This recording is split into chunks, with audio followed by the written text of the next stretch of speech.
bonjour à tous. Donc, petite vidéo élaborée avec le Bureau national ainsi que les commissions nationales. Donc, intitulée FaceTime. Donc, un petit moment de partage, de louange, de prière et également avec un petit défi à la clé. Donc, simplement pour accorder encore davantage de temps en ces temps de confinement. Courage à chacun, que chacun d'entre nous puisse s'accrocher vraiment à Dieu. Et tout simplement, bonne vidéo. Eraka ivavakaritsika. Jesosy io mbola misaotra anao zay Jesosy raha mbola nomenao fotoana indray ahafahanay mijery an'izao vidéo zao. Misaotra anao zay noho ny famindramponao, noho ny fitiavanao zay mbola omenao anay isan'andro. Misaotra ihany koa noho fahasalamana mbola tsy hery tanjaka Jesosy mbola nahavoazinao anay ihany koa. Ifonanay feno eo anatry anao nefa Jesosy ny tsy fahamendrehanay, fampanody zay tsy mendrika akory ny antsinarahnao. Dia mba diovy zay Jesosy mahafampahotana, mba ho masina Jesosy io madio am-po Jesosy raha natrika anao.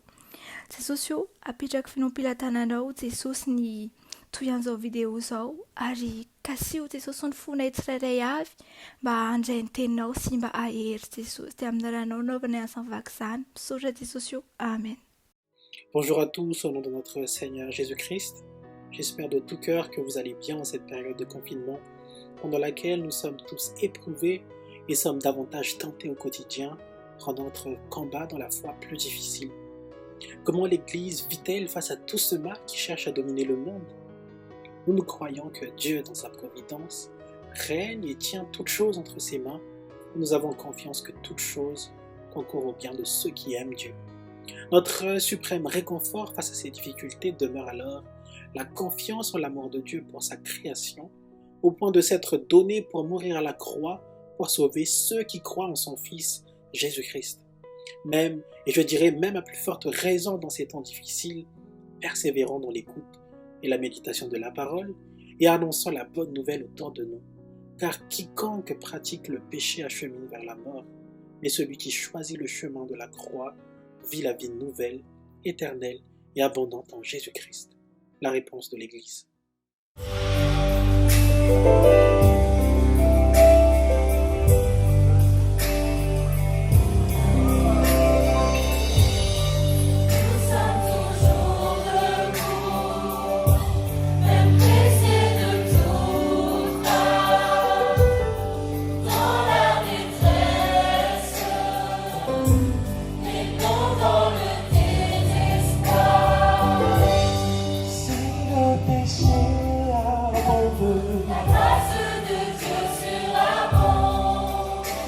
Quand le mal nous inonde, tenons prêts pour les ronds. L'église son nom et proclame la vérité. L'église se lève et s'oppose à l'immoralité. Au milieu des moqueries, l'intolérance de la maladie, dans la souffrance, l'Église grandit et avance et ne cessera pas de chanter. Dieu est toujours Dieu.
Chers jeunes, frères et sœurs, en Christ, la grâce et la paix vous sont données de la part de Dieu notre Père et Jésus-Christ, notre Seigneur et Sauveur.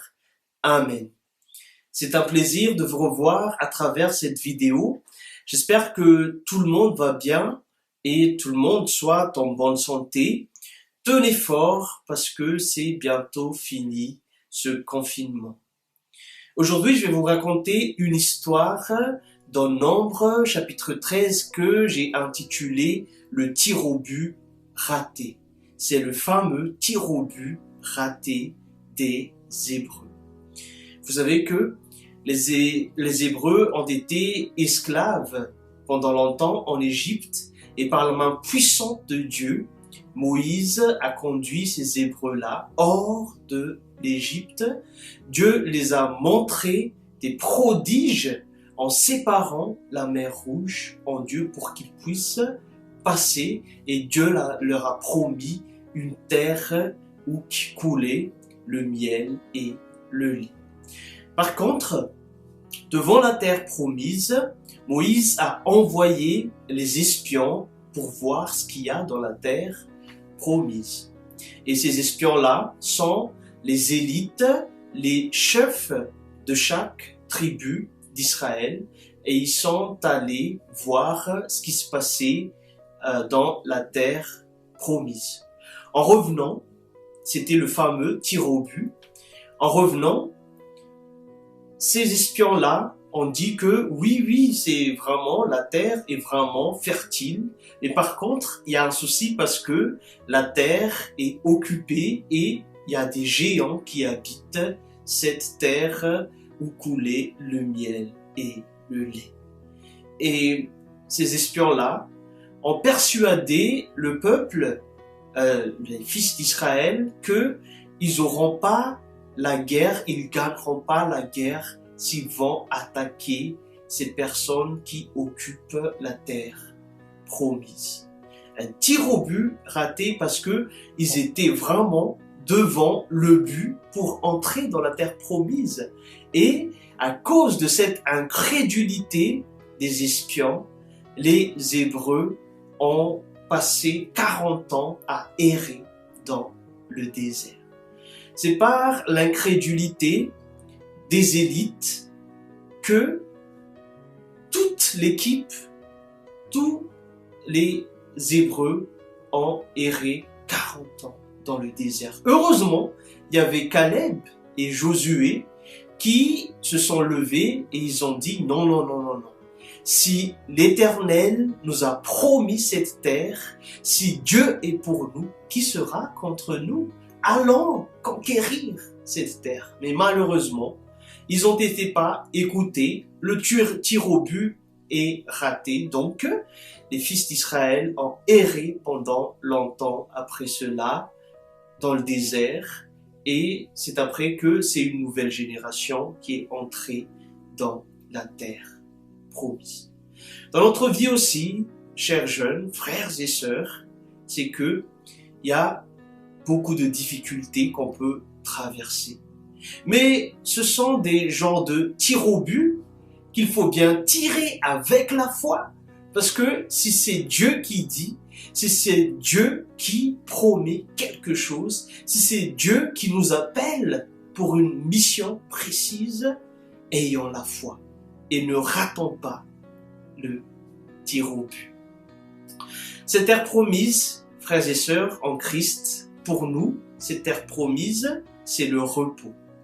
Et dans Jean chapitre 14, verset 27, Jésus dit « Je vous laisse la paix, je vous donne ma paix, je ne vous donne pas comme le monde donne, que votre cœur ne se trouble pas et ne se laisse pas effrayer. » Amen.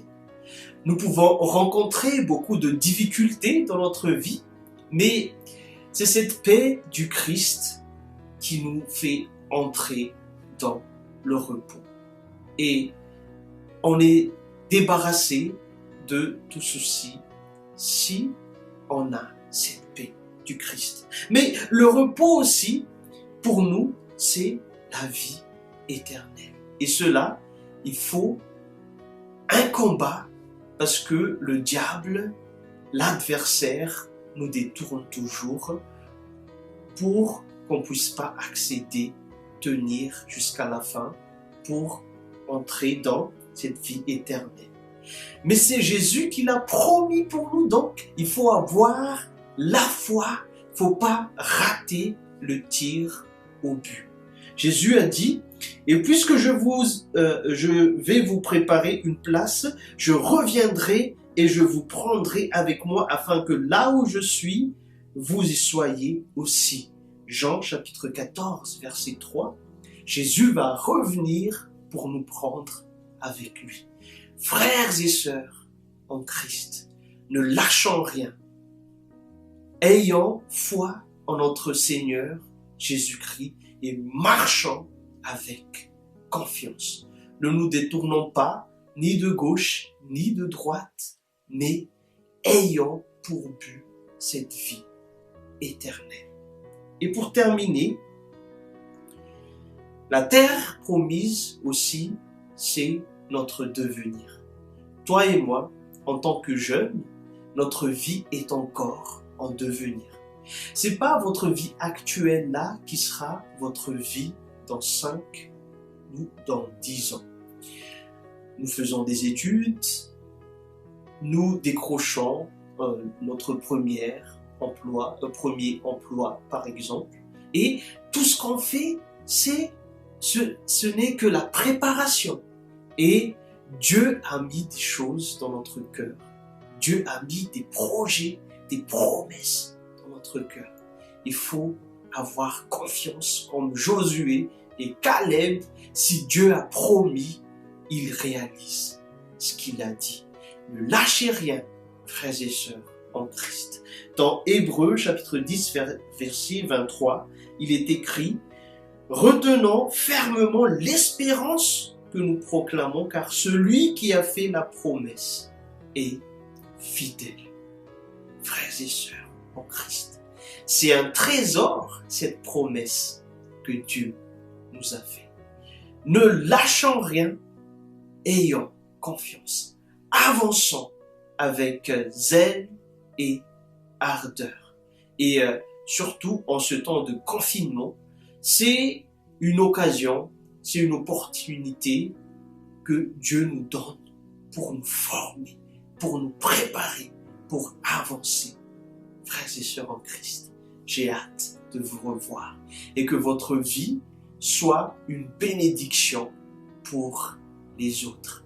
Que l'Esprit Saint vous garde, que Dieu vous donne la foi inébranlable en Jésus-Christ pour tenir ferme avec cette promesse de Dieu. À Dieu seul soit la gloire. Soyez bénis au nom du Christ. À la prochaine. Au revoir. Prions encore.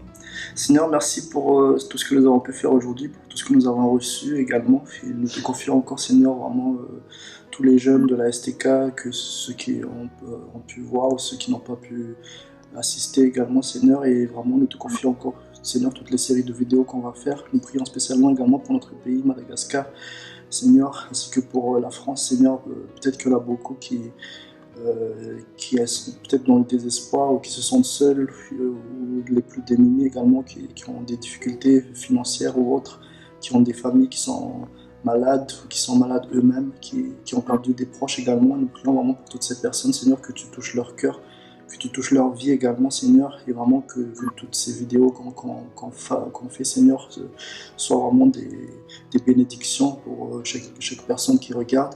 Et en ton nom, Jésus, nous faisons cette prière. Merci. Salut! Avec la Commission spirituelle nationale, nous aimerions vous proposer un challenge. Ce challenge, ce serait d'encourager 2 ou 3 personnes de votre entourage avec un verset. Peut-être que vous connaissez des personnes qui sont seules en ce moment ou qui ont besoin d'être encouragées. Et nous savons que la parole de Dieu est une parole vivante et permanente et qui fait toujours du bien de recevoir. Donc n'hésitez pas à envoyer un message d'encouragement, à demander de leurs nouvelles. Et voilà, donc à vous de jouer et soyez bénis.